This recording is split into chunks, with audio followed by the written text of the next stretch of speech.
Here, your deceased father was a business owner with continued financial losses, and he deserves $4.44 for a condolence envelope. You'd better remember my father's face well. Huh? I forgot what he looks like already! What in the world have you done? Trouble Busters! Ah, jeez. It's so tiring to deal with people who are trying to get money out of the bank. Oh, hello, Sam. Hey there, Lily. How's it going? This is from Mr. Tom, the heir of Koyo steel manufacturer. From the heir? Not from the CEO? It seems like their CEO passed away, and that's what the message is about. I see. That's too bad. He wanted to inform you since you've been in charge of their account, and also that they'll be holding a private funeral, and to refrain from visiting. My name is Tom. I never wanted to inherit the business because of a situation like this. Oh, Dad.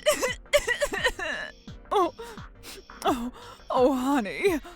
I understand how you guys feel, but I don't think it's a great idea to cry over this too much.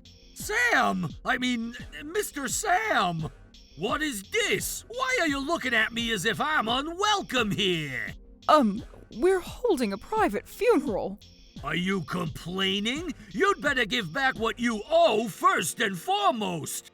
Here, your deceased father was a business owner with continued financial losses, and he deserves $4.44 for a condolence envelope. 444? Oh, that is such an ominous number. You are terrible, Mr. Sam. Why are you doing this to us? I hate how you're holding a private funeral when you guys can barely afford anything. What? Why aren't you hosting a normal funeral? You'd get condolence envelopes and they would have helped you repay the debt. I'll handle the debt, so will you kindly leave for the day? Oh? But I guess your company is so broke to the point where you can't even host a decent funeral, huh? Just please, leave for the day, please. No way, I'm here to do my job. I figured you'd be brushing off the repayment to the bank if you were to host a private funeral, but nice try. A bank is a place where we'd give you an umbrella on a sunny day, and we'd take the umbrella away from you on a rainy day. Mr. New CEO, how are you gonna repay your father's debt? I'll figure it out. In the worst case scenario, we have our house up as collateral for the loan, so you can take that. I wonder if that's even gonna be enough.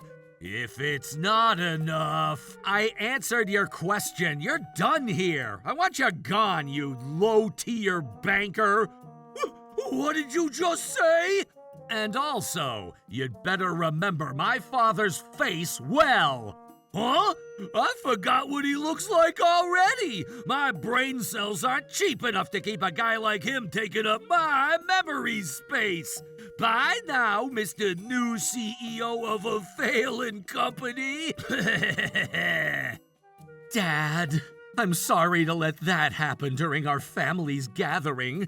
I thought about closing down this business now that you're gone, but I changed my mind. I'm not letting him get away with this. Trouble Busters! Oh, I just want to be a legendary banker whose name will go down in history. What? Yes, I'm very sorry about that. We'll confirm the facts as soon as Sam returns to the office. Sam? Sam, how dare you! Mr. Thompson, what's going on? Why is every staff member saying my name over and over again? What in the world have you done? What are you talking about? You! Yikes! You're from Koyo Steels! Mr. Tom, we're terribly so sorry about this matter. Huh? What? Why? Why is my manager apologizing to someone who doesn't have anything? You'd better watch what you say, Sam.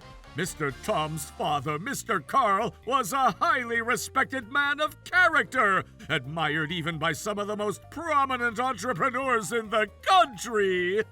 What? But he was such a failing business owner! How dare you! I said watch what you say! Words about what you've done at their funeral have been going around to our VIP customers, and they're all saying that they would terminate their business with us if we don't punish you severely! All of them! What?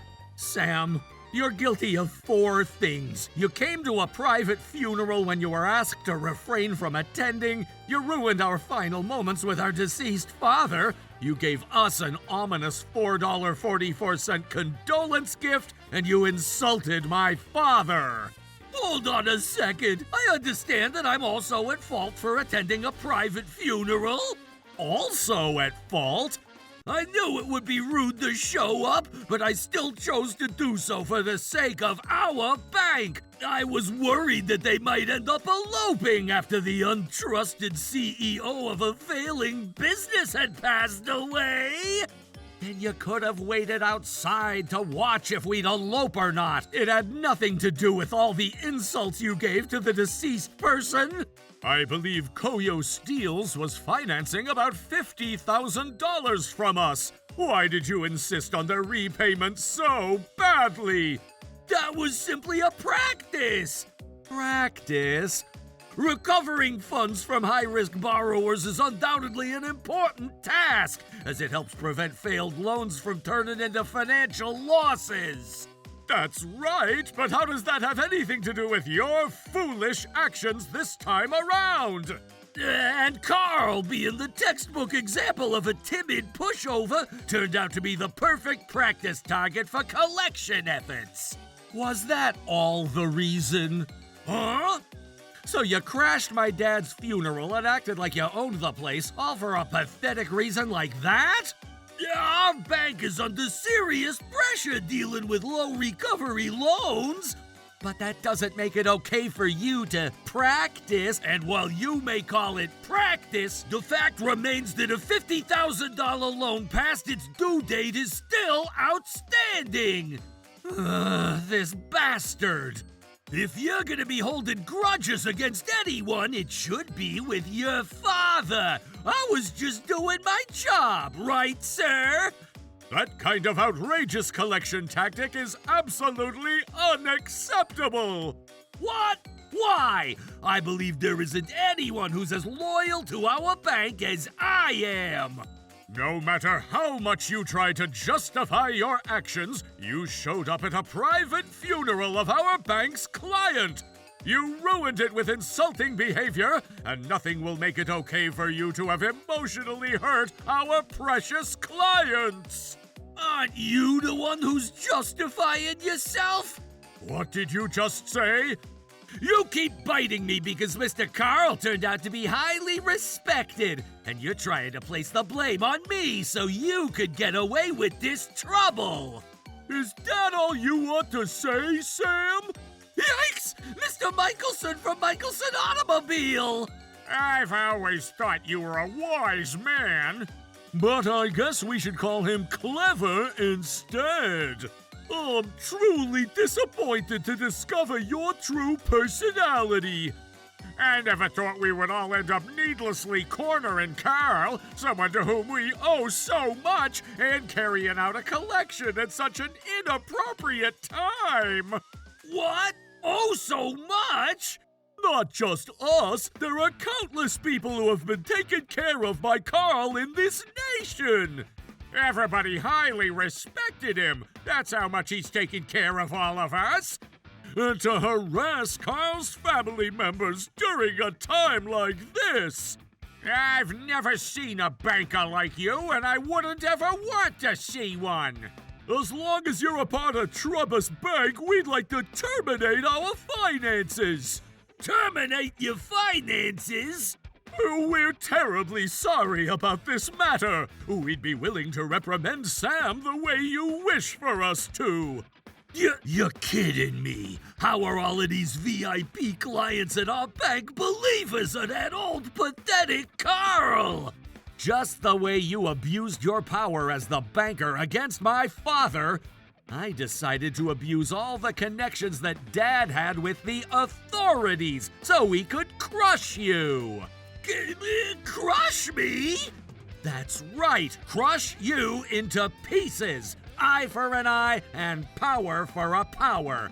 If you choose to abuse it, you deserve to be abused by it. You're going down with your favorite power. Isn't it only the right thing?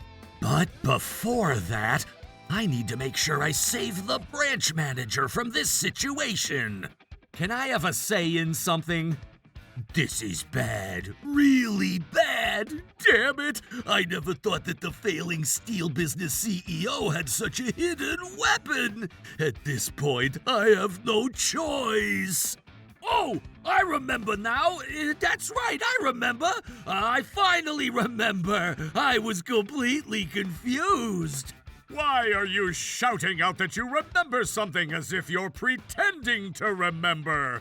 I never went to the private funeral. What? You didn't?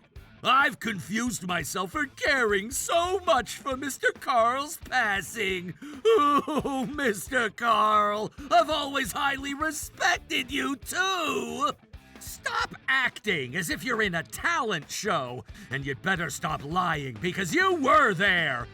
No way! I would never do that! I mean, calm down and think about it. It was a private funeral. Isn't it the type of funeral where only family members are welcome? Why would I show up in a place like that? I wouldn't, right? Tom, you need to calm down. You're the one who needs to calm down. Do you really think you're going to turn the tables like this? We've been talking about it as if you were at the funeral all along. And how is this completely a different story all of a sudden? Is that your plan to revive yourself in this situation? If you pretend that you were never at the funeral, you'd be able to say that you have nothing to do with the VIP clients terminating their finances. Is that what you're trying to do? You're overthinking, Mr. Tom. You were trying to make me the bad guy so I'd end up being banned from the banking industry, right? What? Why would I even do that? Oh, you definitely do it. I say this because you have a motive. A motive? You couldn't forgive me for the fact that I've been collecting from Mr. Carl. What? Right? Right? Isn't that what this is about? It makes sense, right? He has a motive. Mr. Thompson, Mr. Michelson, Mr. Iverson, Mr. Anderson. I, Sam, have always worked diligently to make every client of Trubus Bank happy with our services. Okay then, why don't we take a look at the security camera footage? Huh? There's been a security camera that was placed behind my father's picture just to make sure we could prevent any trouble, such as theft. You're lying! I looked around and made sure I didn't see anything like that. It was placed where you couldn't have found it just by taking a quick look around. But even if the camera was placed where it was obvious for you to know, you didn't even realize that the flowers were sent by such renowned companies, so there's no way you would have realized that the camera was there anyway. Your outrageous behavior at the funeral was recorded by the surveillance camera, and I've already sent the footage to the upper management from your bank. I don't know. It wasn't me. It was someone else. Stop trying. You're only humiliating yourself. I knew I was right. It's a little hard to see, but this is Sam for sure. I knew you were telling a lie. I can't believe you thought you'd get away with that lie. Where? Oh, he looks just like me. I agreed, and he looks almost as if he's me. Looks like? The guy in this video is clearly you, no matter how you look at him. There's a Trubus Bank emblem on the collar of the guy in this video. How are you going to explain? There's no need to explain anything. Huh? It only looks like our emblem, right? That's just way too vague to call it evidence. And why would I have to prove that I wasn't the culprit? No matter how many times you look at this footage, it won't change anything. I don't even know who that guy is. Rather than that, how are you gonna be responsible for this whole mess? It's been so chaotic ever since this morning. I've been troubled after fingers being pointed at me for prejudice. But this is you, no matter how you look at it. And there's no evidence to prove that. If only there was an audio in with this video. Haha! Some surveillance cameras record the audio too, but it's rare to see those types of cameras. Besides, even if there was audio with the footage, it wouldn't matter because this guy wasn't me. Anyway, the problem is the fact that you all jumped the gun to cause me so much trouble. My trust has been ruined because of all the calls that we've been receiving since this morning. I believe this constitutes defamation. Well, Sam, I can't believe you're still trying. What is it? Are you saying that I've been saying more things than I should? Besides, you should be ashamed of yourself, too. You didn't even confirm the facts carefully enough before you decided to sell your team member. I confirmed it. No matter how you look at that video, it's you, Sam. I said it's not me! Stop making me repeat myself. That wasn't me! If you guys are still gonna insist that it was me, you'd better have concrete evidence. I can't let you guys treat me as if I'm the culprit based on your assumptions without saying it for sure. Well, you're surely the culprit.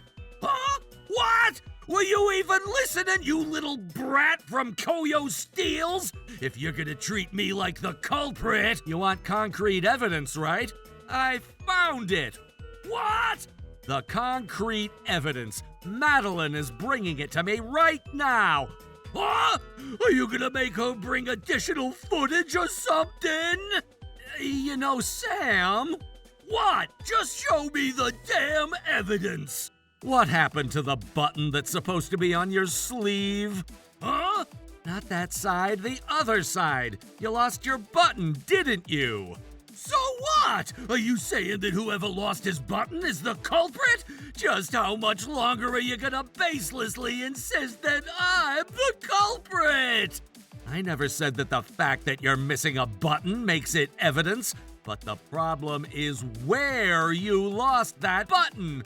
Oh, don't tell me! Did you finally realize it, you moron? Your button is the thing that's shown on the screen, right? Ah! Once we analyze your suit and the button, I'm sure we'll only discover that the button that was left at the funeral was yours. That must be because the guy happened to wear a similar suit to mine. But your suit is order-made, right? Ah, I remember you telling me that too. You were bragging that it's the one and only suit in this world. I'm so grateful that you were wearing the suit because it'll make the analysis easier. That's right. How does it feel? What's on your mind right now, huh? I believe you said you were willing to accept any consequences if it turned out that you were the one who showed up at the funeral, right? Did I ever say that? Yes, you did. Tom, I brought the button. That was quick, like a breeze. Thanks, Madeline. Ah, it's over. I can't run anymore. I'm really sorry about this matter. It's way too late at this point. No matter how much you apologize, it doesn't change the fact that you lied to us. And the fact that you ruined the funeral, too. That was the very last moment we got to spend with my father. Aren't you guys exaggerating it just a bit? Besides, if I wasn't willing to mourn for the deceased person, I wouldn't have gone to the funeral to begin with. Did you really think you're getting away with that lousy excuse at this point? But then, I truly felt that way with just a few % of my heart. If you only cared about him by a few %, you might as well not show up to the funeral at all. I don't need that watered-down kindness, the kind that's as useless as an overpriced health drink with barely any fat-absorbing ingredients. That's right. I've never seen anyone who lost weight after drinking that thing. But it's still a fact that I had good intentions, at least just a bit. You liar, just give up. Look, I'm well aware that ripping your conscience out would barely shave off 0.0001 grams from your body weight. And frankly, a wild tarantula shows more self-restraint than you do. So go ahead, admit it already. You crashed Carl's funeral just to be a jerk, didn't you? I admit it. I'm sorry. I was stressed out about being a banker and staying a banker. Well then, we'll be more than happy to help you out with that stress. What? The three of us will no longer conduct business with Trubbus Bank. And that information, along with the reasons, will be heard by your bank president. You should be glad. You'll probably get to work at an isolated island or a hidden town after you get transferred. You won't have to stress out about anything anymore. Oh no! I don't want to be transferred out to those places! No matter how much you resist, you can't escape a job transfer. That's corporate life. But in his case, it didn't stop there. Apparently, he was demoted and reprimanded for losing a major client. Then his family left him, and between the divorce settlement and child support, he didn't just burn through his savings, he racked up debt. Desperate for money, Sam resorted to a crime so sloppy, even a retro video game console wouldn't run it, funneling 400 million yen through his own bank account. Word has it he's now serving time in a prison on some remote, isolated, practically mythical island. Where did things start going wrong? I believe it was from the very beginning. Yep. Meanwhile, I took over as the second president of Koyo Steels, determined to rebuild the company. But the road to recovery was anything but smooth. We sold the house we had used as collateral, but it only brought in a measly $12,000. In the end, my family and I ended up living in a cramped $200 apartment, barely big enough for 4 tatami mats. And yet, once we settled in, it started to feel like home. With everyone in the family pitching in to revive my father's company, I finally began to feel a real sense of responsibility as its new leader. And just then, as that determination was finally taking root, my father's final words came back to me. Don't rush, don't worry, just be yourself as you've always been. That's enough. Be glad.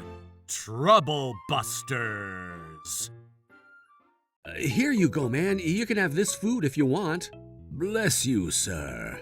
Seriously? Seriously? Seriously? Seriously? Seriously? Seriously? Just as I thought. I just knew you were acquainted with our Mr. President, Mr. Smith. My name is Thomas, and I'm a good-natured young man who's training in Switzerland as a warrior with a dream of getting a job in a foreign capital company. And now for a little one-man show. A toxic staff at a luxurious restaurant becomes disrespectful to a couple on their wedding anniversary. Enough with your stupid lies! The reservation was for yesterday! Pay the cancellation fee or face being reported to the police! Look, the reservation was made for yesterday and the same reservation was cancelled without notice!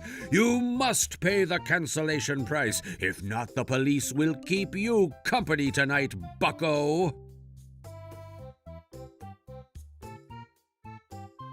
Oh, this pisses me off so much. Thomas, you definitely did that normally in your private life, didn't you? Hell no, guys. This is just an easy impression, one of my many talents in acting. Yeah, but the quality is so high that it just doesn't make sense unless you did it regularly.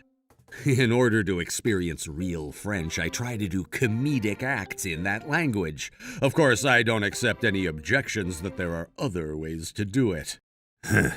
I worked hard for half a day and my lunch here doesn't look very good. Maybe doing this would make me forget about home altogether. As I thought so, I looked toward a bench in a nearby park. There's someone who looks even hungrier than me. I'm hungrier than you? What the? Damn, not only did he read exactly what was on my mind, but he has so much guts as to be direct in his words and actions. Maybe you could beg a richer man for food next time, huh? Someone hungry asking another hungry individual for food, that's nothing short of cannibalism. But the old man couldn't even do that either. No wonder he must have been that hungry. Shit, man, such deadweight sometimes, these homeless. I'll have the larger rice rolls, all right? No complaining, eh? Ah, shit. Fine then. Take the larger rolls. Bless you, sir. You have a kindness. Just call me a kind guy, man.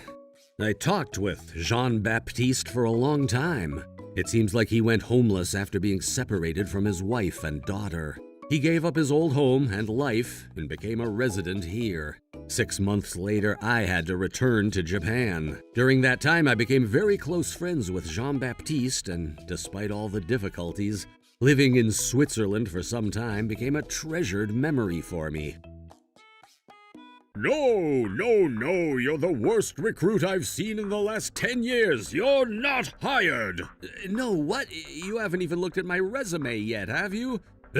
I'm a recruitment professional, bucko, so I can see something amiss at a glance without even looking at the resume. Mr. Inamoto, deeming someone the worst and rejecting them without even looking at the resume is a little... Oh, really? You're pretty kind, Patricia. What the... This guy is so cheeky writing in French like this?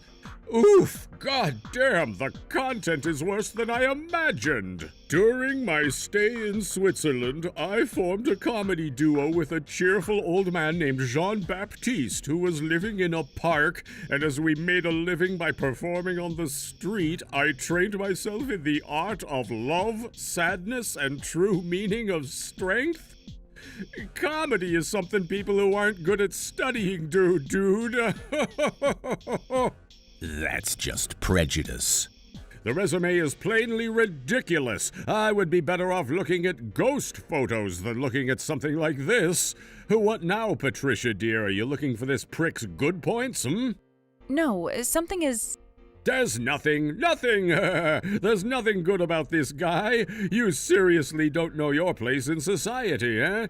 You went to the Florida Memorial University and your professional background is questionable. There's no way someone like this is suitable for our company, Tiger Cat International Incorporated.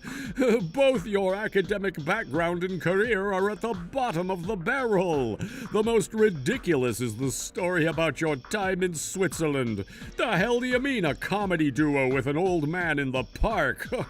Living with a homeless gas bag like that and sympathizing with how he feels is too much evidence on how low your level is. We don't need to talk about you because your existence is so boring. Go on back to Switzerland where your best friend is, eh? You goddamn rat! You better take all of that back! You don't know anything! Don't go about dissing my mentor as though it were a frickin' walk in the park! Chug boiling water, why don't you, Mr. Know-It-All? I just knew that someone with such a mediocre intellect would quickly let blood rush to his head and act so stupid and manipulative. You are rejected! Good! I don't need you, frickin' prick, as my boss. I don't need you to be destroying my precious memory so mercilessly. I'm glad I ain't working here for you. No such company shall ever escape my vengeance. And what can I say about a monster like you who's just a blob of pretentiousness and prejudice, who only decides things based on appearance?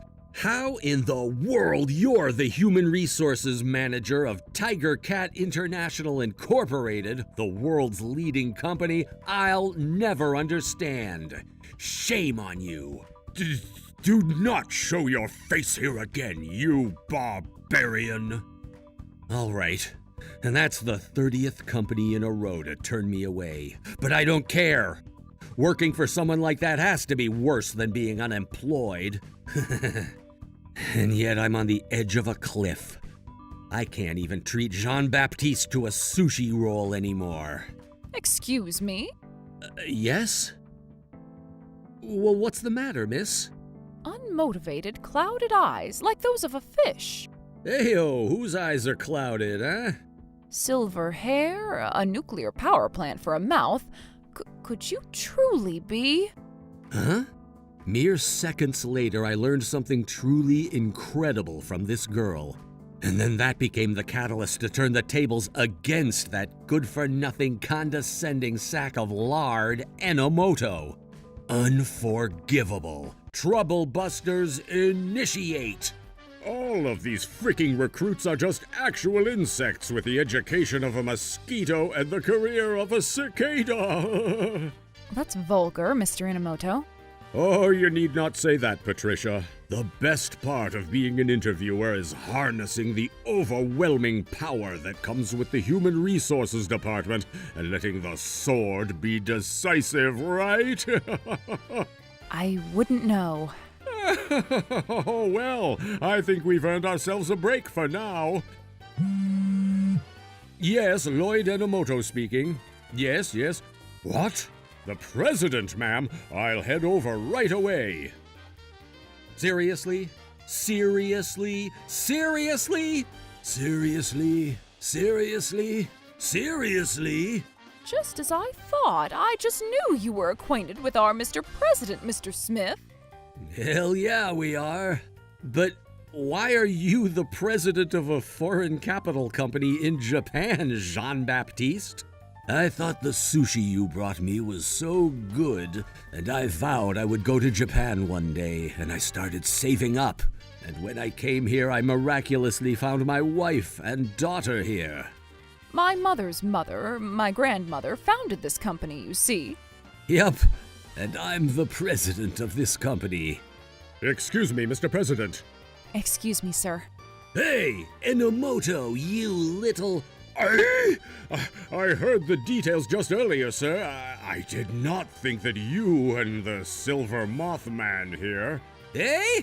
My mistake. I never dreamed you were deeply affiliated with Mr. Smith and were very close friends once upon a time. That's also a problem, but that's not the problem. What? I suppose you're always like today when it comes to interviews, huh? Perish the thought, sir. You see, today was kind of that kind of day for me. Today was one of those days? If you don't play nice with me, I'll play a prank on you? You mean to tell me you used a familiar Halloween tactic in this great company's human resources recruitment? Yes, sir. I was like an interviewer during Halloween today. You won't be hired if you don't give me a cookie? Are you taking the interview seriously, buddy? You don't seem to understand how important human resource recruiting is for an organization. The thing that costs the most is the employee. However, it is also the employee who makes the most money for the company. I understand that, ma'am. It is with precisely that knowledge that I used my rights as the human resources manager to reject Mr. Smith. Without even mentioning anything about his career? I touched upon it, sir. What is the verdict, Patricia? It's a blatant lie, sir. Patricia, you! Go ahead, intimidate me, as always. I've kept quiet until now because you're my boss who doesn't mind being a dick. But it's different if the interviewee was a benefactor of President Messier. But the interviewer is supposed to be condescending. People like you shouldn't be in charge of judging who would be hired and who wouldn't. It would be different if you rejected recruits because of skill or personality, but you rejected me because of your sneaky prejudices. That's not true! No, it is. After all, you never even hinted at talking about his work history, where he was moving around from place to place as a part-timer, a full-time employee, and even a dispatch worker at a temporary agency, all of which were for foreign capital companies, did you? Are there people who freaking pay attention to mediocre things like part-time jobs and dispatch workers? That's something to keep a keen eye on. I looked at Thomas's resume, and even if you don't include his past favors to my father, he is quite a wonderful gem. ABC Finances is very strict even in recruiting part-time workers, and B&Z Incorporated is also. Don't you have any idea in your head what recruitment methods these companies in the same job category use, as well as the hiring rates? You have no such knowledge, which is why you just reject them without looking carefully. As you say, this boss of mine knows absolutely nothing. And you used to be excellent. He's become so great an easy luxury got to his head, so much so that you've learned nothing of other companies and hardly did any research on most recent foreign-affiliated tidings. It's like using Wikipedia as your primary source of information on a PhD dissertation. A typical slack-off that only assumes information based on the best out there? It's insane if a person who judges other people does not update their information according to the times. Mr. President, I believe Inomoto should be given severe punishment. Yes, I agree. From what I've heard, I don't think Enomoto's misdeeds are new by any means. He won't take anyone other than from famous schools and whatnot. He won't take anyone other than from famous schools? Isn't it possible for someone else to do the same job? Enomoto, here are your orders. Organize your office. By which I mean pack up and wait until further notice of additional transfer orders. What? Does that mean? You are now a body going down the river, buddy. You are being demoted.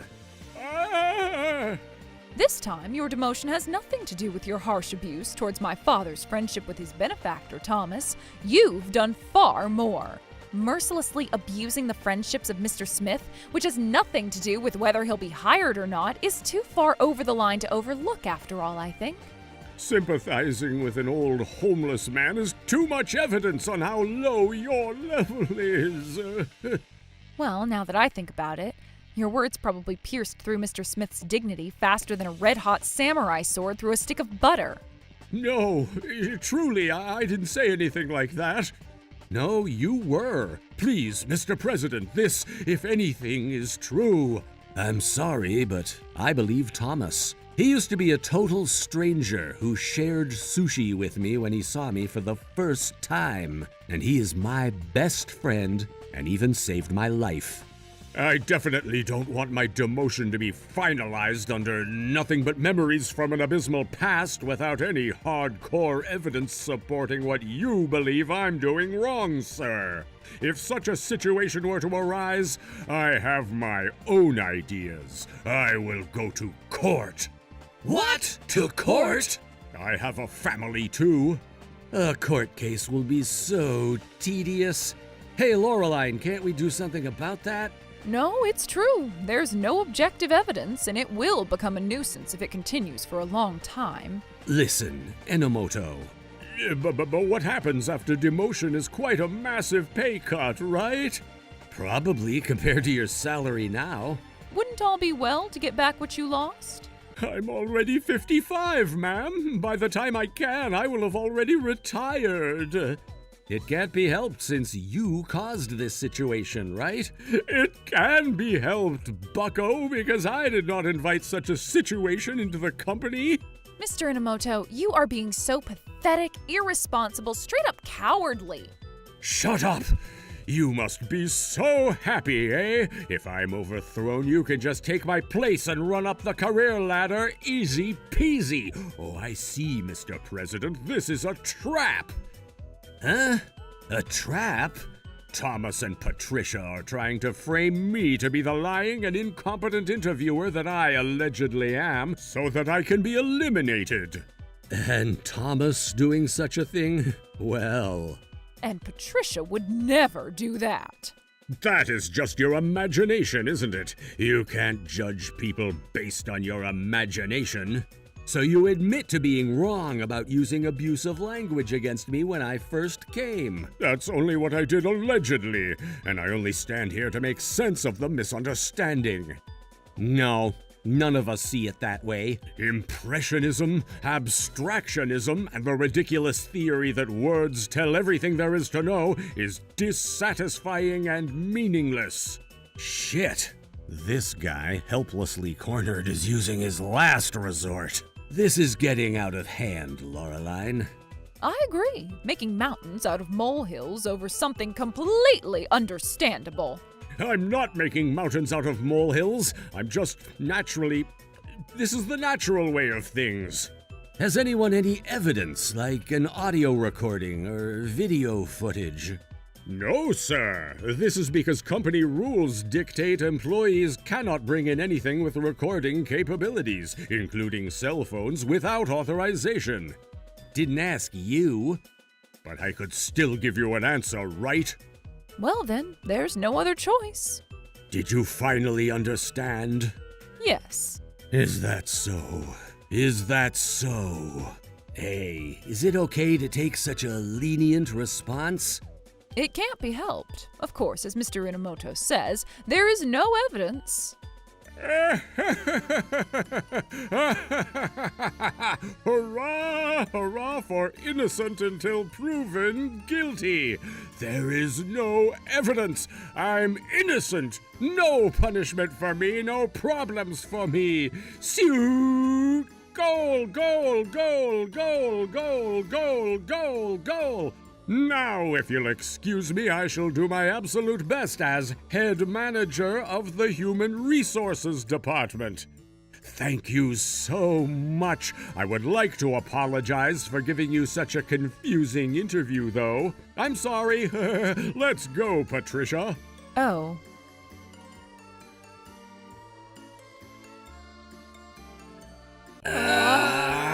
This is so irritating. I want to punish that prick as hard as I can, disregarding the law even. What the hell did you hire that prick for, bro? I told you he was excellent in the past. Both of you, shut up. Yes, ma'am. I want to research something, so please give me half a day. I hope my hunch is correct. It ended up being a draw, which was pretty much a loss on our part, and it was a completely incomplete conclusion. I looked into the abilities and turnover rate of the people you hired in the 3 years since you became the chief executive of the Human Resources Department, and I found that you had hired a total of 22 people, and 2 of them are still working there. Of these 20 people who've quit, 4 were fired due to being late and absent without permission, 12 quit due to interpersonal problems, and 2 caused almost cataclysmic levels of damage to our business partners. It was truly horrifying to discover this. What's more, the 2 people that remain tend to slack off and lack the motivation to do any work at all. This objectively shows that your eyes and sense of judgment are not being used properly, and considering how crucial it is to prevent further damage to Tiger Cat International, and also from the perspective of your contribution... No!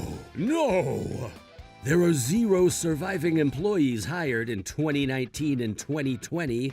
You've cast a kind of curse upon this place, Lloyd. I don't mind transferring departments. We originally wanted to do that, but it's no longer possible. Why? I've reflected. I'll do my best and put so much more effort into my job. So you acknowledge abusing Mr. Smith during his interview yesterday. That's a different story. So you definitely didn't do that? Absolutely not. I also looked into that matter as well. What? There were many comments you made that insulted Mr. Smith. You also insulted President Messier when he didn't have a home in Japan yet. Multiple employees have been witnesses, Mr. Inamoto. But that can't be solid evidence, right? There's no audio, right? There isn't. Well then, That would have only applied if you'd admitted your mistakes yesterday, accepted responsibilities, and accepted the demotion gracefully. They would have at least allowed you the chance of keeping you on board in hopes that things will get better. I'm not unreasonable, Lloyd, and any good human being that doesn't have much skill can be helped with education, but... When people have the worst personalities and cannot do their jobs either, there is no room for remedial measures. Education costs time and money. We're not an advanced organization that spends time and money on people with no future potential. As a results-oriented foreign capital company, this had to be done after a thorough evaluation. Is there anything you'd like to say? Or something you'd like to refute? Did you hear her? Have you anything to say? What Mr. Smith and Patricia have said is all true. I conducted an interview that I, as an interviewer, should not have conducted. It's already too late. Give up now. If this was going to be the case, I should have read the stories of the interviewees and made my decision based on their experiences instead of just judging their covers.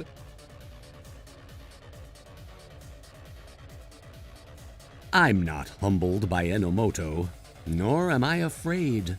While everyone is afraid of the power of the Human Resources Department and that personnel management blade you wield, why can't you, a rather ripe man who had the reputation of being smart, not understand that? After that, Enomoto received the divine punishment of divorce and dismissal. And now it's said he's managing his budget with his 55-year-old body by working a part-time job. And as for the company's verdict for me, you're hired. What? Oh man, did you look at my resume? My lifesaver shall be hired. That's my rule. This is fine. I demonstrated the appropriate skills I'd accumulated during my days in Switzerland. It means that Jean-Baptiste believes in me that much, and even I feel a pleasure and an obligation to live up to his expectations. I'll do my best to slack off sometimes and get good results. Trouble Busters! We're getting divorced because I'll be happier with a younger man. Wait a minute, please! I'm in such a difficult situation. Can I come back home? What? You want a divorce? Yep, we're getting divorced because I'll be happier with a younger man. Hey bro, I'm that younger man. I love your wife, so I'd like you to give it to me. I'm dead serious here. Who the hell is this uninteresting loser? Did I seriously lose to this goddamn dimwit? Isn't he attractive? Oh, my sweet O. Oh? What kind of peaceful meditation during the day, questionable work at night sounding ass name is that? Oh, it's short for another name, bro. My full name is Owen. Isn't his name really too good to be true? I mean, it's just an average Irish name. Nothing too unique. Did I seriously lose to this prick? I've already proposed to her, by the way. Done and done with, bro. It was a truly heart-pounding proposal. Such a huge difference from the sorry excuse of a proposal you did 20 years ago. A huge difference, You frickin' cried, Kimberly! Cried?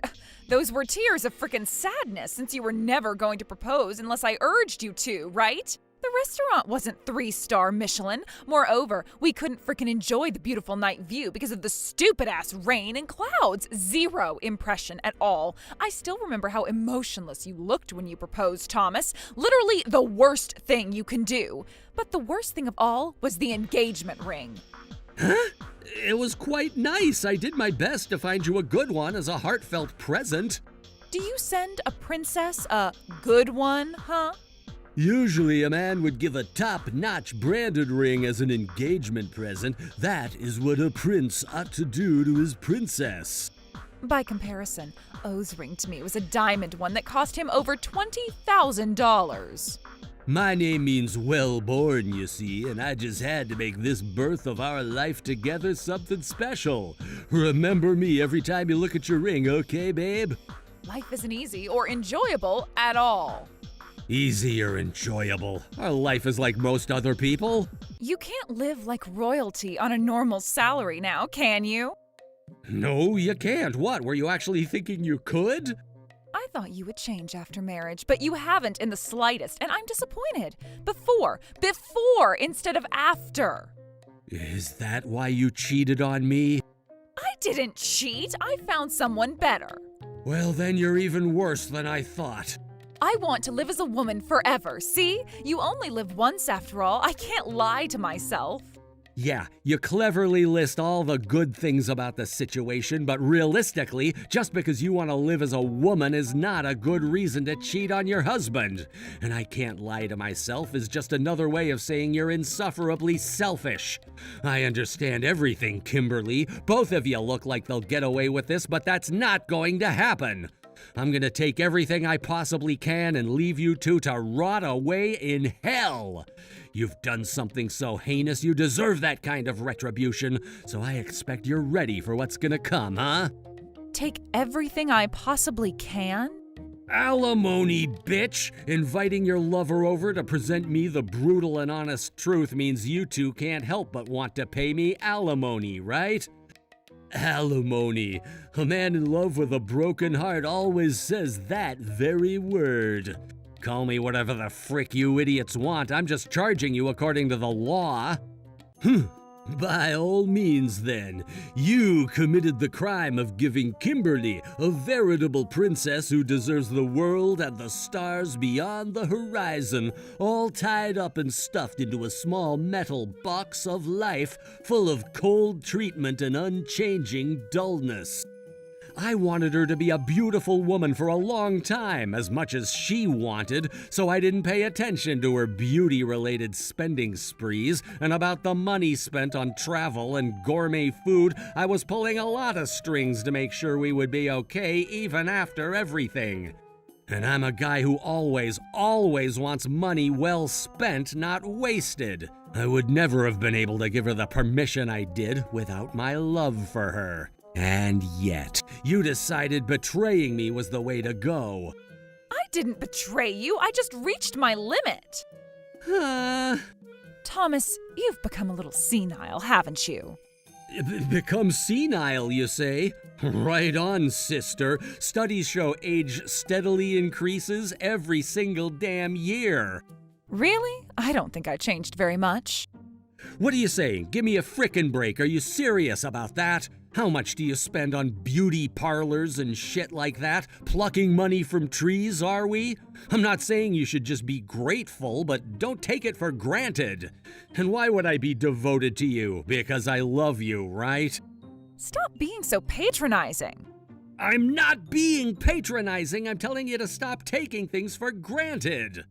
That's literally called being patronizing. Oh, would never say something like that. You're losing in that aspect as well. Of course, it's natural for a husband to do everything he can to maintain his wife's beauty. You frickin' suck, bro. On your days off, you dress so sloppily and play horse racing games. And what's so bad about that? I have a desire to race horses, and I don't think it's a good idea to do the real damn thing, which is why I play a game instead. By the way, this horse racing game was from 6 years ago. I've been working hard on building up a reputation. Oh, here always wears a suit and looks nice whenever he meets me. Nothing like you. Why do I have to wear a suit and look sharp even inside the house? Huh? Because it's not attractive, and it detracts me from what's important. Detracts you? Quite the stereotype you've got, though, saying that a man must look crisp in a suit even at home. Fundamentally, you never made me happy, so of course something like that has to be a routine for you. Shouldn't be too much trouble to wear a suit around the house, right? Why do I have to live so formally at home, which is my only place to relax and be myself for a little? Oh, I can't. I really can't. I've never felt happy being with you for too many years. What the? What? Did you think the opposite? I wouldn't suggest getting divorced if I was actually happy, now would I? I did everything for you because I love you. Yeah. I don't need any of that bullshit. You did it for me. You love me. There are people other than you who do the same, see? And you lost, Thomas. No, you... If you can get something better than what you have, switching is inevitable. If you don't want to be betrayed, better become the best there is in the first place. You couldn't do that. That's why you lost. That's literally all there is to it. The main character in romantic stories always makes some surprises for the woman and always puts her in a good mood. I aspire to have something like that. It's the ideal life for me. It has to be like that, otherwise I won't ever be happy. You had an opponent too worthy is all. That doesn't mean you're weak. I'm just strong.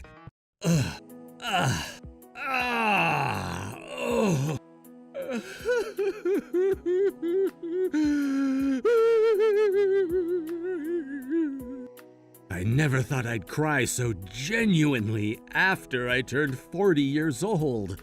I was completely convinced the only time I would be if my wife passed on before I did. Wait, so then there's nothing wrong with crying here, is there? Kimberly did her best to deny me and chastise me just there, and there was no trace of the woman I originally fell in love with in the past. In that sense, the wife I loved with a passion indescribable was no longer in this world and had gone on to some other place. Go! Keep it up! Shit, man! I'm in the middle of a decisive battle right now. Who the frick could it be? What? The hell do you want? Forgot something, did you? Thomas, listen to me. There are a lot of things I hate in this world, and at the top is your love for... That's not what I'm here for, isn't it? I'm in such a difficult situation right now. Can I come back home? Could this be a miracle? I'd been so frustrated because I couldn't get them punished in any way, except for money, which was easily settled. So maybe this was my chance for revenge. In that case, unforgivable. Trouble busters initiate. Hell no. No, but if you don't let me go back, I'll be in trouble. I'll pack up my things and start living here again tomorrow. I adamantly refuse. This door will never be opened for you. What? Why? Because I hate you second only to Ebola. Don't say that, please. Something was wrong with me. I swear, you're definitely the best, Thomas. That may be true, but I'm out of your league, so I shall never interact with you again. More to the point, the alimony that both you and Owen owe me is frozen, huh? What's up with that? I don't want to hear about that at a time like this. You can't run away from reality, or rather, what? Do you want me to withhold Owen's salary or something? Listen, Thomas, Trent is such a terrible person. Who the frick is Trent? Telling me his name won't do you any good. My social circle is so frickin' small. Trent is Ogun, dimwit. Ah, so Owen was his fake name. Who the frick was Ogun? That prick was a complete fake, not just his name. I don't care. In case you didn't know, you and I got divorced, and now, as a stranger to you, I have nothing to do with your problems anymore. Why are you so cold? You turned cold first, Miss Johnson. More precisely, the blood-pumping organ of yours in your chest froze solid, leaving no way for me to thaw it, and you mercilessly abandoned me with the brutality of a crocodile attack. That's because I was deceived. And who's to blame for getting deceived, huh? Whose fault is it that a situation where you would be deceived was created? Because you didn't try hard enough to touch my heart again. Huh? Trent saw me, and my troubled spirit saw his chance, took a leap of faith, and, well... I don't care. Then I'll tell you. Actually, I started living with Trent and was living with enthusiasm, thinking that I was going to have a fresh start in my life, but just 1 week ago, a big foreigner came into the house and told me, "Hey, pay attention with that mouth of yours." She was such a huge bother barging into the house like that, yelling at me. Bruh, nah, that's exactly what you're doing right now. "I'm calling the police," was my retort, but her response was, "Of course. Naturally, the police will come. You invaded my room after I started living with Trent. I am his wife. I have the right to live here." Ah, I see. So Trent not only had you, but another woman before you, huh? That's right, isn't he terrible? So, are you currently spending time with Trent and a foreigner woman now? No, just the two of us. Two of you? I'm currently living with Marie Dominique, who's living with me. Bruh, I did not think you were living with her.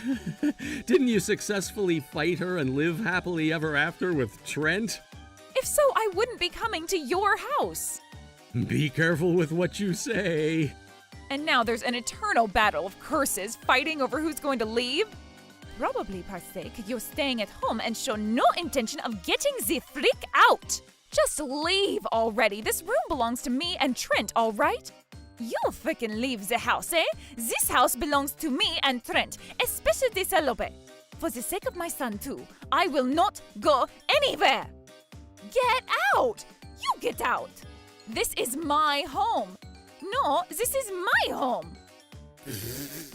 Seems like America and France can't coexist peacefully on a fundamental level. Oh, what about Trent? What does he say about this? He's not living there because he frickin' ran away.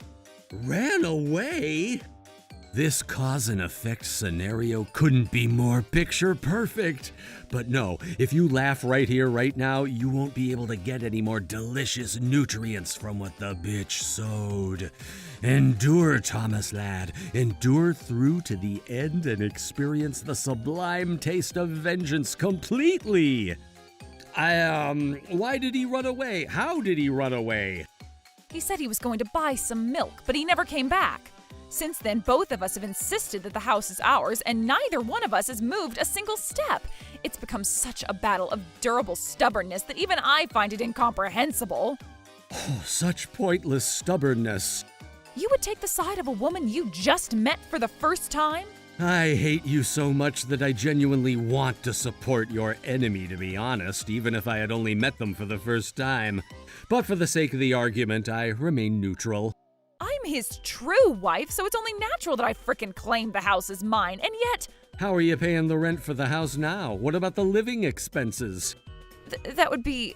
Well, Trent ran away 5 months ago, and since then... Well, Marie Dominique insists that since I'm the stupid goody two-shoes little freeloader princess, I should pay for everything. With no electricity, gas, and water? This is no time to be stubborn. How about we split it 50-50 and restore our lifelines here? Ah, oui, bon idée.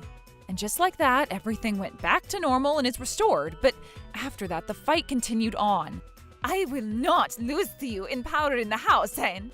It's gone on for so impossibly long. And now, still pretty hostile? No, in fact, the hostilities disappeared, and now... Oh, some stew? To say, you always eat processed lunches and instant pot dinners. It doesn't make much of a difference if it's just one person. And if you get sick and something happens to you, I'll have to pay the rent for this house, mon ami, and for everything else. Well, sure, but despite your kindness, I have no intention of leaving, you know. Ah, you'll only be kicked out after Trent returns. When he does, I will kick your ass so very hard. So be prepared, okay?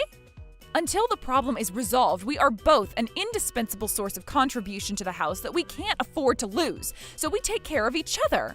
You seem to have been playing with my son, Hein? Oh, yeah, he was looking kind of bored. Thank you, chérie. It's a very big help. But you're also cooking me meals and teaching me recipes. Not like I really need any gratitude. In a nutshell, I'm freaking scared that things are going rather well right now.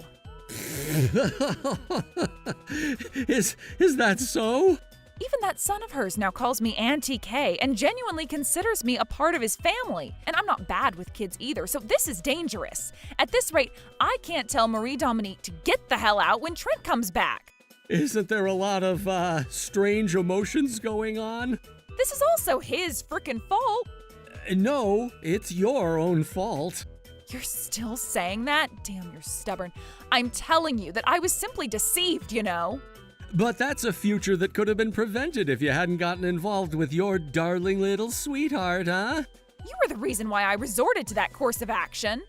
Whatever the reason, the words of a woman who was attracted to another man and succeeded in wooing him over enough to be able to stab her husband in the back are not convincing in the slightest. You're merely trying to justify your own heinous actions.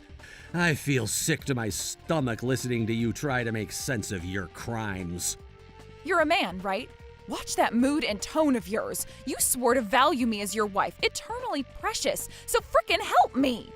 It must be the same for you because you also swore to cherish me as your husband, eternally precious. You swore in the chapel, right? Miss Kimberly Johnson, will you have Mr. Thomas Smith to be your husband, to live together in the covenant of marriage? Do you promise to love him, comfort him, honor, and keep him in sickness and in health? Forsaking all others, be faithful to him as long as you both shall live? Those are just words. Can you say those 4 words with the nonchalance in front of your parents, my parents, and all your relatives? Listen to me. You swore loyalty in front of everyone, huh? If you say that, you too. Don't try to escape shifting the blame. You lost to yourself. You did something you shouldn't have done, claiming it's all my fault. No matter how mean or sneaky or ungrateful you were all those years, I had the responsibility of choosing to put up with your bullshit. And I lived true to my word. I was intent on making you understand one day that blaming others will only lead you to disaster. And that didn't come across to me? My fault again? No matter how many reasons you give, whether it's my fault or not, what you've done is adultery and cannot be forgiven. Understand now just how sinful and dark cheating on your husband can be. And I am telling you, I understand now. I wouldn't rely on you or apologize to you if I didn't. The reason you're relying on me isn't because you understand everything, but because you're in trouble. That's also true, though.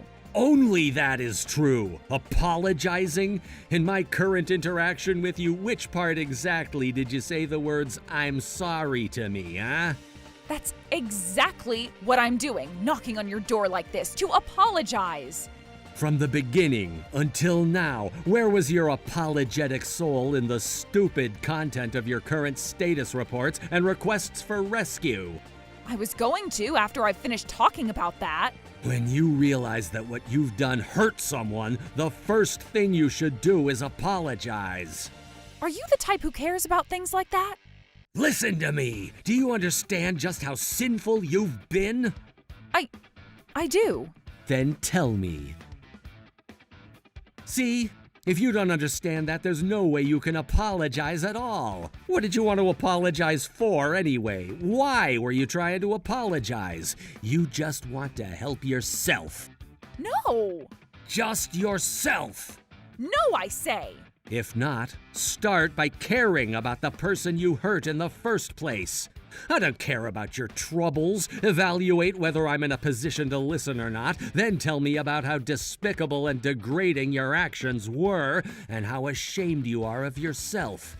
This is only making things worse for you. He was dating another woman, too. He ran away. I fricking assumed both of those things and so much more. What? Why? There's no way a relationship where another guy just casually approaches you and starts a physical relationship with you is going to frickin' last long, Kimberly. You can cheat because it's not serious. Only people who have no interest in other people's sadness and believe themselves to be numero uno are the ones who cheat.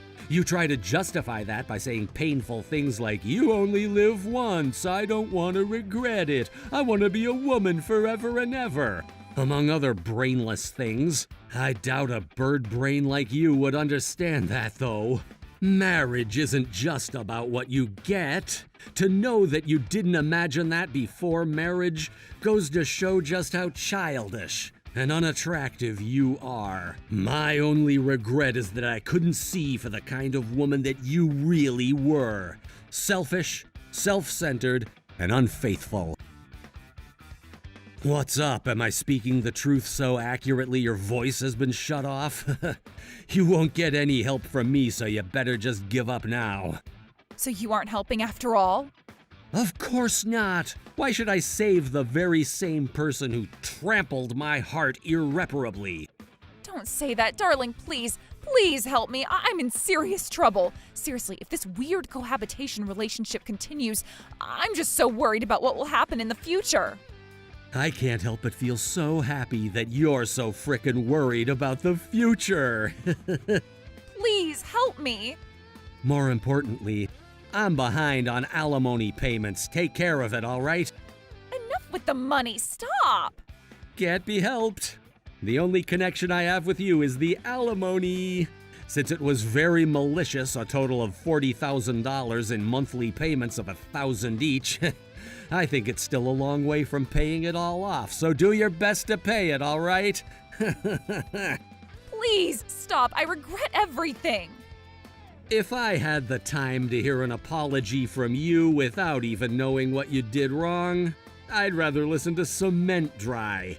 Is your love for me so shallow that it would fall apart after a single harmless affair? Answer me, Thomas, answer me!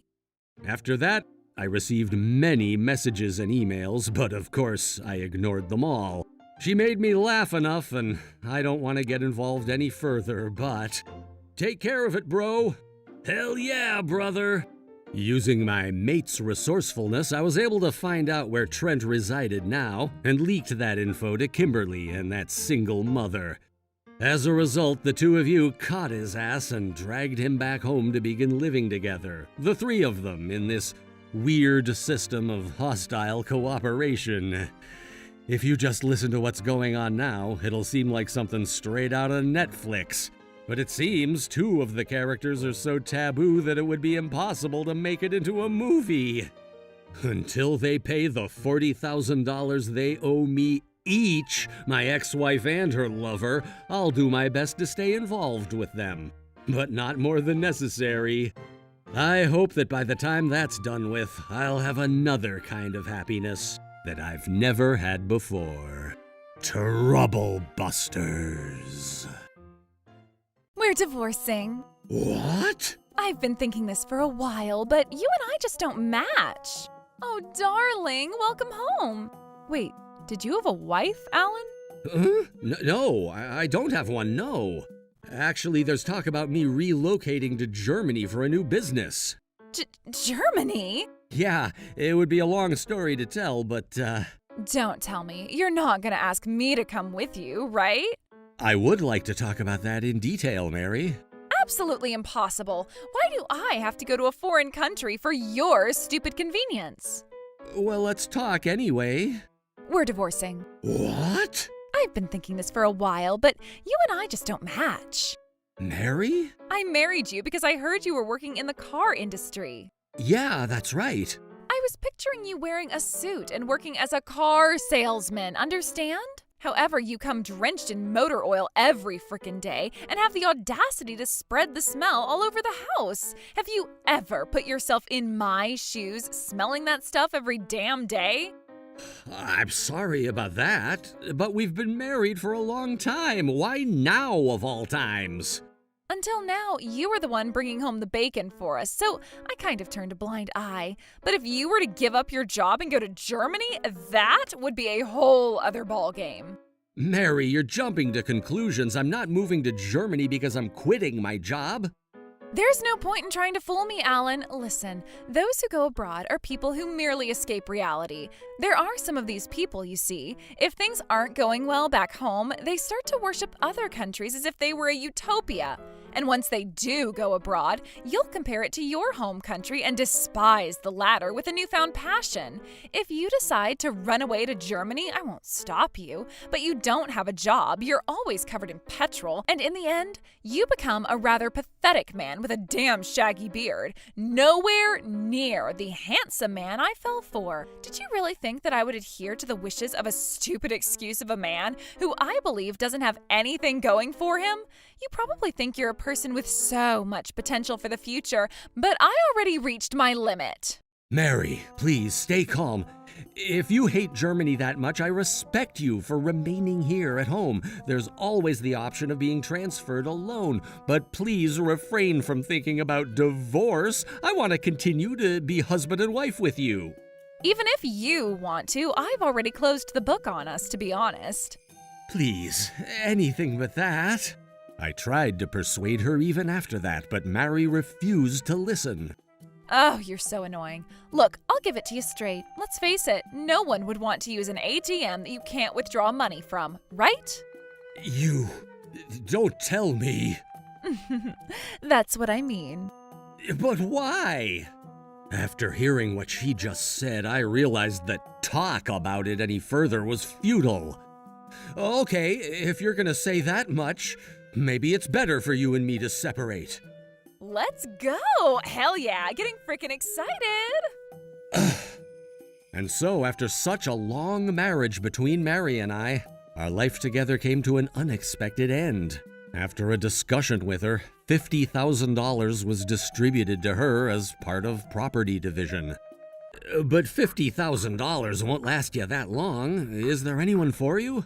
I don't need your concern. There's no reason for complete strangers to worry about me. Complete strangers? Because I've already erased you from my memory, see? You go insofar as... So please delete me as you like, all right? I don't want anyone to hate me later on.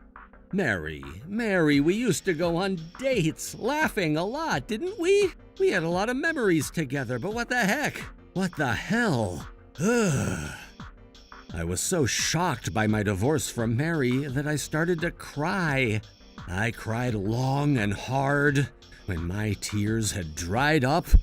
I can't afford to mope over that anymore. I'm going to work my ass off to drown out my sorrow. I'll become so successful in Germany, enough to make Mary jealous. I made up my mind and prepared for Germany. Unforgivable. Troublebusters.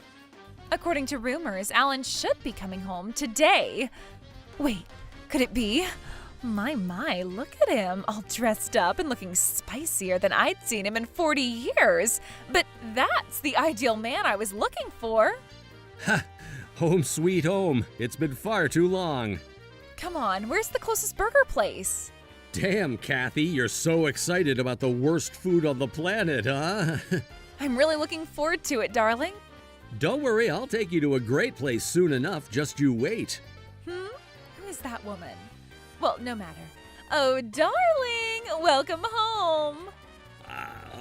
Do I know you, ma'am? Aw, don't play dumb with me. Remember me? I'm your wife. Huh? Wait, did you have a wife, Alan? Huh? No, I don't have one, no. If I did, I wouldn't be with you, after all. Of course you wouldn't. Aw, you're so cute when you forget everything. It's been so long, but how could you forget me? It's me, Alan, your wife, Mary. Mary? Mary? Wasn't that your ex-wife's? Yeah, it was. Alan, it's not a good idea to deceive people, even if it's an act. No, it wasn't on purpose. I seriously didn't know who the hell... That's terrible. I apologize for that. So, did you have any business with me? I heard that you started a dealership in Germany and were very successful. That's right. I was introduced to that dealership by an elite who requested that I fix his car. At first I was hesitant, but since I had at least some knowledge about cars thanks to my background in repairs, I decided to take the plunge. Is that so, Alan, darling? How about we start over? Huh? I'm serious. Let's get married again. I wondered what my ex-wife would say, but is this some kind of stupid joke? I'm not kidding. I've been thinking about it since that time, and I need you, so let's try again. I decline your request. What? And I'm even more serious. I have no intention of starting over with you at all. What? Why do you say that? We loved each other so much. Once upon a time, didn't we? On the other hand, I would like to ask you this. Why do people who've broken up once have to get back together? And weren't you the one who suggested we divorce? I was feeling so stressed then, and, well, you know, but once I calmed down and thought about it, the memories I had with you came back to me one after another. Remember? We used to go on dates laughing a lot, didn't we? There were times when we went to actual dreamland as a family. Oh, that happened, sure. Wait, why are you acting so curt? Who, pray tell, was it who severed such a relationship as if to trample on those great memories? Alan, listen. However, damn how shabby you've become. It's not extraordinary. Life is just difficult at the moment. I see. So basically your goal was money, huh? That's not true. Well, when you were mentioning the dealership so soon after seeing me again, I would totally understand what you're thinking. No, I really do want to become serious with you again. In any case, you should have told me about the dealership, Alan. Then I wouldn't have even brought up the topic of divorce. I tried to tell you so many frickin' times, but you kept ignoring me, huh? That's because you suddenly announced that you were going to Germany. I told you that I would explain things very clearly, didn't I? But instead of listening to me, you went on a monologue about how moving abroad is merely escaping reality. I was ill at ease at that moment, honey. Oh, sure, you seem to be talking quite a bit despite being ill at ease, Mary. I don't even remember what happened 3 years ago. Oh, wow. When things don't go well for you, you run away in cowardice? Embarrassing. Shut up. Damn, Kathy, you used embarrassing so perfectly, just there. My English is getting so good. You do work so hard every day, I ain't surprised. Hey now, don't be too captivated and frickin' scold her for saying something rude. Scold her? I think it's a lot less brutal compared to the many words that someone from somewhere had said to her ex-husband. Cuter, too. Why not be more honest, huh? In reality, you're only crying to me begging because you're in a financial pinch, aren't you? Right on the money, aren't I? Yes, it's true that I'm having trouble with money. Well, you've always had a loose sense of money. When it comes to clothes and bags, you've always bought the big brands, too. Forgive me for that. Even I just want at least one thing to enjoy.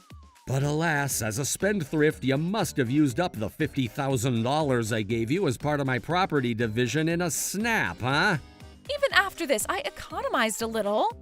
But this time, it seems like there's a bigger reason than that. Bigger reason? I don't know what you're talking about. Your eyes are swimming. They're not frickin' swimming. Is that so? Then can you tell me by looking at this? This is... A professional detective took the photo for me. Now, there's no plausible excuse left.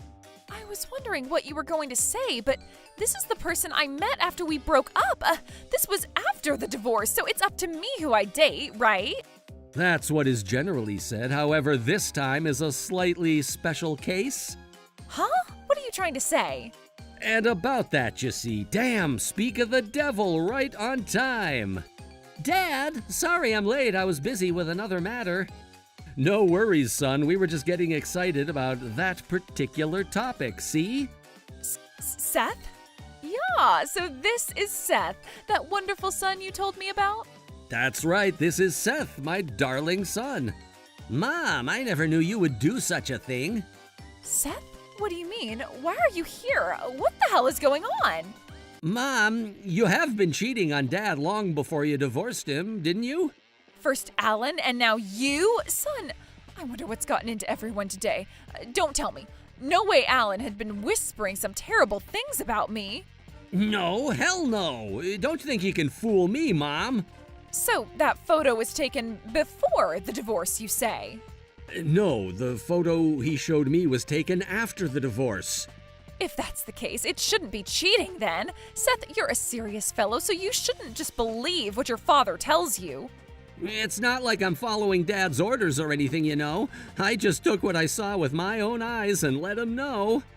Oh, and the photo he's talking about is the one I just showed you. Then that professional detective is... Yep, that's me. Wait, son, you were a detective? Hey now, how could you not even know what your son does for a living despite being his mother? Even when I consulted you about my career paths, you wouldn't listen to me seriously. She left that part to me too, after all. That doesn't matter now, does it? Getting back on track, if that was a photo taken after the divorce, then I should be innocent, right? even if I wanted to think of him as someone you met after your divorce, but because of my occupation, I had no choice but to give that up and dig deeper. Then I found evidence that you were guilty beyond salvation, Mom. I'd just love to see that. People claim evidence have been found, and yet you still choose arrogance. After all, no matter how good of a detective you are, it's impossible to find evidence from the past. As Mary says, just because you're a detective doesn't mean you can investigate anything and everything. But this is a recent investigation done as a kind of continuation of one of the past study. Seems like you know exactly what I'm talking about. Actually, the wife of the man whom you had an affair with also came to me to investigate her husband. And after some research, lo and behold, you were his lover. The sheer shock was incredible. So what? After the wife confronted him and interrogated her guilty husband, he confessed that the affair had been going on for 5 years. That... 5 years, which meant it started before you divorced me. Bastard, why would he? When his wife told him that she would consider lowering the cost of alimony if he told her the truth, he took the bait real quick. He straight up betrayed you the moment his own self was in a pinch. And I have his confession recorded right here. Wanna listen? No, please. Mary and I had an affair for about 5 years. Mary's going crazy.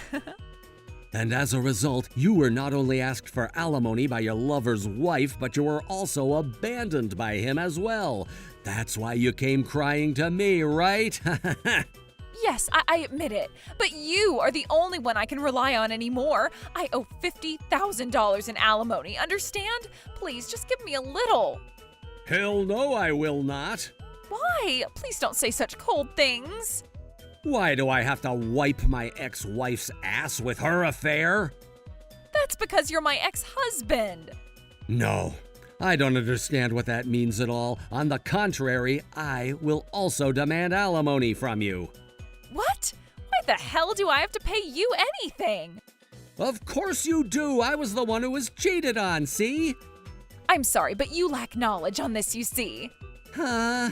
I'd like to specifically tell you there is a statute of limitations for alimony regarding cheating. See, in the case of divorce, 3 years since the divorce, and you and I divorced 3 years ago. So right around now is the statute of limitations. Unfortunate. Hey, what's so funny? Because you say something wrong with such a confident face. Ignorance is bliss in frickin' deed. What? There is nothing wrong with this. It's stipulated by law. The statute of limitations you mentioned applies to a spouse who knew about the affair before the divorce and requests alimony only until a certain amount of time. If the affair is discovered after divorce, as in this case, 3 years still haven't passed since your affair was discovered. In other words, your statute of limitations is still far off in the future. Wait, really? Yup, this is also stipulated by law. That's a lie, right? It is what it is, Mary. I will also demand alimony from you. What? Considering the length of time the affair went on for, 50 grand seems reasonable. 50 grand, Alan, darling. Did you listen to what I said? Yeah, but the other party also asked for 50,000 in alimony, right? If another 50,000 was added to the pile, $100,000, damn, 6 digits. It's no laughing matter. I already have a huge amount of debt. What more do you frickin' want? I don't care. You brought this on yourself, Coach. But what I can't pay, I cannot pay. If that's the case, I'll sue you in court. Court? Look, it's already clear that you're guilty. Especially with that audio recording, and other evidence such as photos on his smartphone proves that he had been having an affair long before the divorce. The reason I returned home temporarily this time was to tell you about this. Is that so? Then you appeared for me, and the talk went pretty damn smoothly. No. So I was screwed from the beginning? That's how it is. Mom, give up already. Seth, this is all your fault. Why did you tell Alan this? If you had kept quiet, this wouldn't have happened. You want to see your real mother suffer, do you? You break my heart. Don't get me wrong, I hesitated at first, but when I heard from Dad about the circumstances of his divorce, I couldn't overlook it anymore. And that's a matter between husband and wife. It had nothing to do with you. Not only that, but when Dad wasn't around, you were always talking shit about him behind his back. What? But Dad never ever complained and worked so hard for his family come rain, snow, or shine. Compared to that, you often neglected the housework, and when I consulted you about my future, you paid zero attention. I was also busy with various things, you know. And yet you were watching TV and laughing so loudly or going out gallivanting with Dad's money? That's... Seth, let's just calm down. Oh, I'm pretty calm, and I chose what to do with a calm, composed mind. Seth? Who would have thought even Seth would tell you this much, huh? Mary, you lost. No, I definitely won't pay you any alimony. Then why did you have an affair? That's because Jordan made good money and had good looks. That's completely based on your own selfishness. I mean, compared to my actual husband who came home every day covered in towels drenched in motor oil. So that's still your true nature, huh? You've been looking down on me long before Germany ever became a thing. But now you're a successful businessman. I've also broken up with that bastard Jordan. Hey, let's get back together, okay? It's not that you broke up, it's that you were dumped. Shut up. But I can't afford that kind of money. There is no choice but to go to court then. I don't want to go to court either. Then alimony. I can't do that. Hey, is there any way I can avoid having to pay alimony to you? No. Is this some kind of comedy performance? You Americans are too funny. Shut the hell up. More to the point, who the frick even are you? Shit, how rude of me. I didn't introduce you two. This is Kathy. I met her through my job, and she's also my new fiancé. Your fiancé? This young bitch? Aren't you being deceived, darling? It's no surprise you think that, considering how she's so much younger than I. However, she has always supported me, even when things weren't going well at work. No matter what the world says, the love between Kathy and I is real. Oh, Alan. Mary, you didn't abandon me when things weren't going well, did you? Of course not. No, you frickin' did. How could you say that? After all, you suggested divorce when you mistook my moving to Germany for quitting my job. No, that was my mistake. Mistake or not, there's no point in using an ATM where you can't withdraw money, is there? But that's... Even after 3 years, I still haven't forgotten those words. That was merely an example. And what was the result of that example? Answer me, huh? Mary, I realized this while talking to you. You only care about yourself, and I don't think you have any regrets leaving me for dead. I'm regretting it, but money is more important right now. That's called not regretting it in my book. Enough already. We'll talk through my lawyer about the rest. Wait a minute, Alan. Alan, please, listen. And you, Seth, please, don't abandon me. Alan, Seth!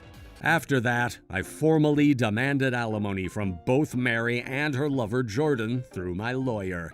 Since Mary persistently contacted me after that, I blocked her contact information. An ex-wife.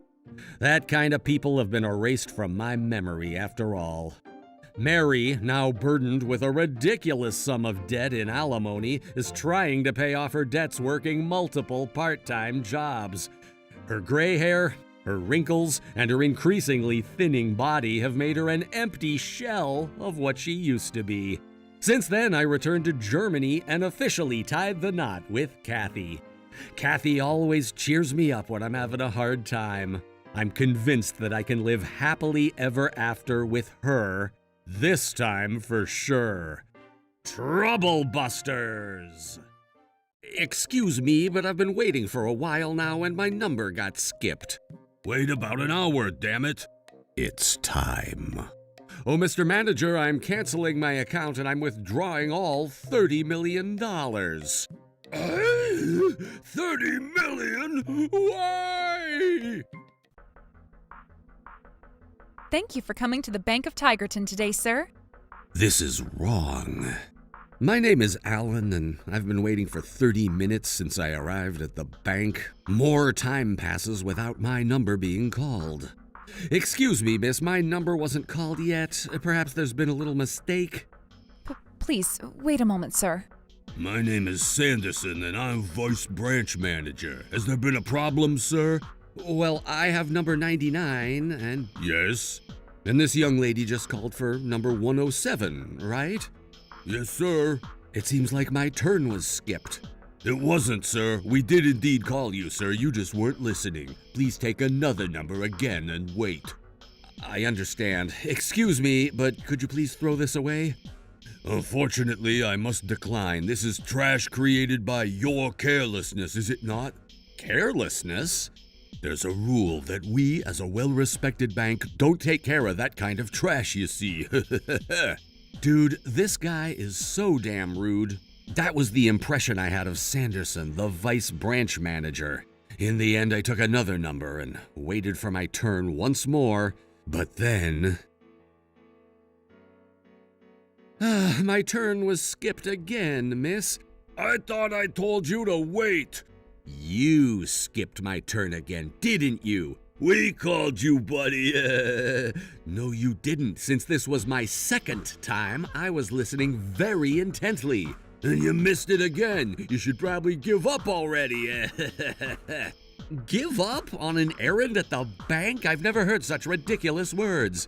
It can't be helped if your number is called and you couldn't respond twice. And I'm positive I wasn't called. All right, Grandpa. Take your medicine. How dare you? No. I was concerned about your health deteriorating, old man. That may be true, thanks to you. My humblest apologies. Hey, wait. All right, then. I'll wait. I'll wait a damn long time. If there's still no response, I have my own ideas. Unforgivable. Trouble busters initiate. What a damn day. In the end, my number was never called until the bank reception desks finally closed.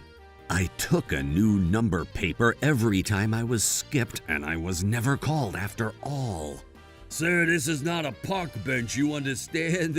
We're now closing if you haven't noticed already. We will be awaiting your return tomorrow. Of course you will. I didn't get shit done today. That's because you never even came, even though you were called every time. What? What's all this? Is this a bingo tournament, sir? My numbers were never called. No, they were, sir, they were. Especially numbers 224 and 334. There's no way we would forget about such insignificant numbers, sir.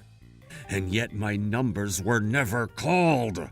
I can't answer to a call that never comes, Sanderson. I can't help but think that this is an act of malicious neglect. Oh, if something happens, blame it on us young gents, huh? You little punk, aren't I? You don't see any problem with the bank's service? Is that what you mean? If there's a problem, it's the client's ears. Boy, oh boy, do they malfunction so much. Oh, I'm so sorry. Such an unfortunate accident. If I could really change it, I really would like to change it, sir. I see. So you have no intention of apologizing at all? Huh? Hell frickin' no, I don't. If it was genuinely our fault, sure, I would apologize, but the cause was your failure to hear. It's time. What was that, some kind of threat? That doesn't freaking scare me, buddy. I'm an excellent banker here on the road to great success. I'm a crucial person for the bank to operate smoothly, you understand? Unlike other people.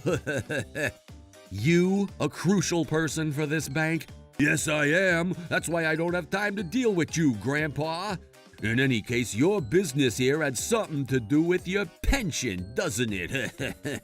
How can I use my freaking time and effort, huh? We're freaking working over here. The value of time is different for you old gas bags. Why can't you understand this? Because you're not working. Not working! Oh, hello? If you're this prick's parents, you're failures. Hey, what the? You, Sanderson! Exactly as you heard, Branch Manager Morrison. What? Just like those abusive words he spat at you, Vice Branch Manager Sanderson has repeatedly made derogatory and abusive comments towards me. Branch Manager Morrison? You mean our Mr. Morrison? Unfortunately, this is the end of my relationship with the Bank of Tigerton. Wait, why do you know our branch manager, Grandpa? I will cancel my account. By all means, must be crumbs anyway. And I will also withdraw all $30 million. I hope it's done soon. What? Excuse me? 30 million? As you were. That's a lie. There's no way someone like you is a multi-millionaire with enough money to buy any amount of cars. Well then, why not check it out? There's no freaking way! Rich people in my eyes are far more distinguished and respectable. 30 million? Why? Why? Well, my parents' estate, you see. No, that can't be. How? Who would have thought an inconspicuous rich? Like, duh, motherfucker. He looks as though he doesn't have any money, but he does, in the shadows. Sanderson! Hey! Branch Manager Morrison, sir! Why does Mr. Thompson demand a cancellation? Why don't you explain it in the simplest way possible? Even I don't know, sir.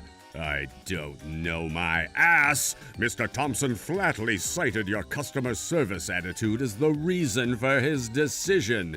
That's precisely what I don't understand. You don't? What don't you understand, eh? I think it's the way that he's supposed to treat his clients. They skipped my turn a total of 4 times, starting when I first arrived at noon until closing time. A total of 4 times? That's outrageous! It's true, sir. See? I can't believe this. So such a bank employee does really exist. It can't be helped because they do exist, nor can we do anything about it. But this guy as vice branch manager? Does the Bank of Tigerton, locally renowned for being among the best there is, have a staffing problem, sir? Or is it because it doesn't have an eye for people in upper management? Which is it, Mr. Morrison? I'm terribly sorry, Mr. Thompson. This is completely my fault as a poor supervisor. What? But you see, please, this is... Mr. Morrison, Mr. Thompson, this is just a big misunderstanding. Is it now? What is the misunderstanding? How you were servicing Mr. Thompson, I have no goddamn clue. If you're this prick's parents, you're failures. I heard that loud and clear. That must have been your imagination, sir. There's no way it was, buddy. That voice was definitely... Please remain calm, sir. It cannot be possible that I would take a client's phone away by force. However, in reality, don't you think it's utterly insane for any bank clerk to answer their client's phone without their permission? I think so, sir. If you think about it with common sense, sure. You misheard things, Mr. Morrison. I always remain loyal to you. But you claim I'm lying, Sanderson. How about it, eh? Speak the truth. Gaslight them. Keeping quiet won't help you, Sanderson. It would be better for you if you were honest. How about it, Sanderson? That's enough already. Either way, I will only be terminating my relationship with the Bank of Tigerton as of today. Mr. Thompson, I must beg of thee, wait a moment. I waited 3 hours, Mr. Morrison. However, the bank you manage, sir, made me seem completely invisible. About that, sir. I will not back away from this. Nothing in particular was done to me, but if someone shoots me, I frickin' shoot back. Double damage! It couldn't be helped, Mr. Morrison. What? It couldn't be helped? Ah, so you launch a counterattack. This is all just a bunch of crazy codswallop driven by this elderly man's jealousy of younger people. Codswallop, you say? Of course. Everything you've said makes absolutely no sense. Skipped 4 times. It'd be much appreciated if you stopped saying stupid things. What bank clerk would do such a thing? Mr. Morrison, don't be fooled by this deranged old man. Fooled by Sanderson? You? Mr. Thompson is trying to exact revenge on me by fabricating lies to make me look bad. So, how would you explain the 4 numbered cards I have? That's merely some kind of harassment where you take another number on a regular basis, huh? In fact, we, the bank, called the number he had, sir, and no matter how many times we did, you never, ever responded. That's what happened, isn't it? That's not true. I haven't been called at all. Please stop lying. I called you. I did. Well, let me ask you this. Mr. Sanderson, the incident where you didn't call my number occurred 4 times in a row. Does that happen often? There's no way anything like that could ever happen. Today was just unlucky. Then why didn't you pursue this strange occurrence and get to the bottom of it? I didn't think that far.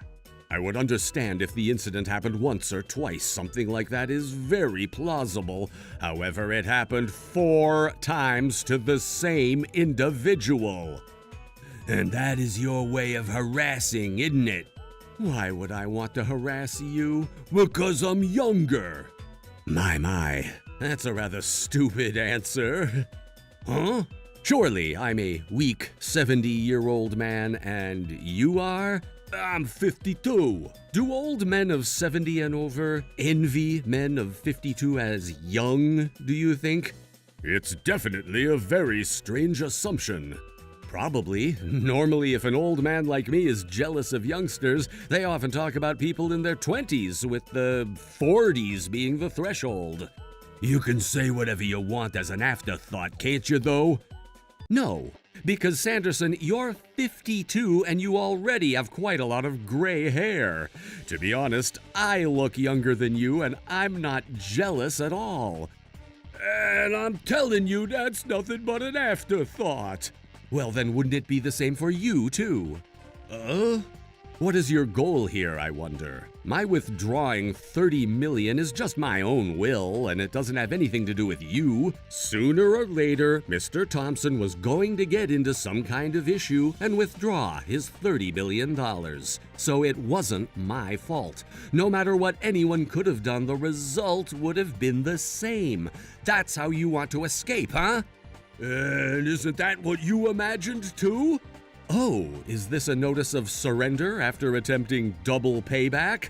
I guess the fact that you're starting to panic a little means that what Mr. Thompson is saying was right on the money. That's it, isn't it? That cannot be true. I'm the vice manager at his branch at a bank at Tigerton. And someone who calls himself that was so callous as to ignore the same client 4 times in a row and made a 70-year-old man wait forever, was he? I'm telling you, we called your numbers.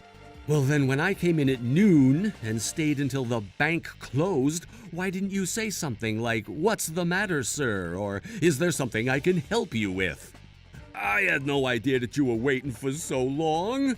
Now that's a little unreasonable. I sat on the bench in the middle of the reception room and waited for a long time. Such a funky old man with red hair, I should definitely catch your eye. Red is also a color of warning, too. I didn't notice you at all for 3 hours. No matter how you look at it, it's a painful excuse. I'm afraid you have no choice but to believe that I truly was unaware. If so, your narrow-mindedness is a big problem. That's a lie, Morrison. There's no way he didn't see me for all that time. I really didn't notice you. It seems so stupid, but it's the truth. Please believe me. I'm afraid there's no way I can do that. Buddy. Mr. Thompson, I am so sorry for taking up even more of your time, much of which has already been wasted so unnecessarily. By this point, 3 hours or 4 is all the same. How about I just hang about with you people until his misdeeds are exposed, huh? Mr. Thompson, did you record your transactions with a camera or audio recorder? About that, I'm really bad at that kind of thing. Oh, but hold on. When my numbers weren't called the first and second times, I went to tell the young girl at the reception. And then the person who took charge at that time was branch manager Sanderson. What? Naturally, with all the stupid gaslighting and lying, I had a momentary loss of memory. And this is a bank, so you have security cameras installed, don't you? Shit. This is bad. I had also completely overlooked the existence of the security cameras. Could you check it out? I understand. You there. I'm sorry, but could you please connect the footage from the camera near the reception counter to the TV? Yes, sir. Also, just to be safe, I would like you to bring along the young ones who were working today. Please do not reveal my true identity. What I want is pure and honest opinion from a neutral standpoint, unswayed by things like money and status. Understood, sir. Shit. So it was a lie after all.